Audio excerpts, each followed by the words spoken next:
On continue. Avant de passer aux formules des volumes d'un compte de révolution et d'une pyramide, on va rappeler directement c'est quoi une pyramide et c'est quoi un compte de révolution. Donc vous avez devant vous cette pyramide-là.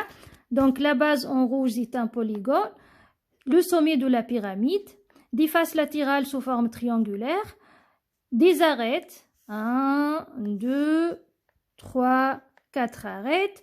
Ce sont les segments qui relient le sommet de la pyramide et l'un des sommets du polygone. L'auteur, c'est la distance entre le sommet de la pyramide et la base de la pyramide.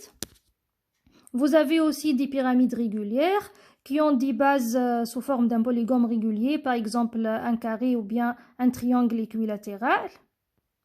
Vous avez ici devant vous des patrons des pyramides. Si vous les découpez et les collez, vous allez obtenir des pyramides. On a fait ça en 5e. Un compte de révolution, ça ressemble au chapeau d'anniversaire. Sa base, elle est circulaire. La hauteur, c'est la distance entre le sommet de la pyramide et le centre de la base, c'est-à-dire le centre du cercle. Des génératrices, une infinité de génératrices. La génératrice, c'est le segment qui relie le sommet du compte de révolution et n'importe quel point sur la base circulaire.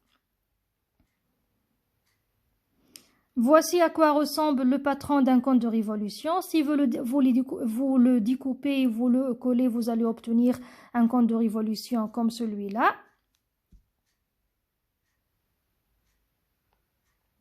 Et maintenant, on va commencer vraiment notre nouvelle leçon. Comment trouver le volume d'une pyramide, comment trouver le volume d'un compte de révolution.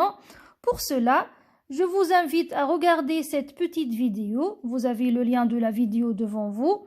Je vais vous donner 3 minutes pour regarder la vidéo. Et après, je vais revenir vers vous pour me dire qu'est-ce que vous avez compris à partir de cette très bonne vidéo. Donc, à tout à l'heure.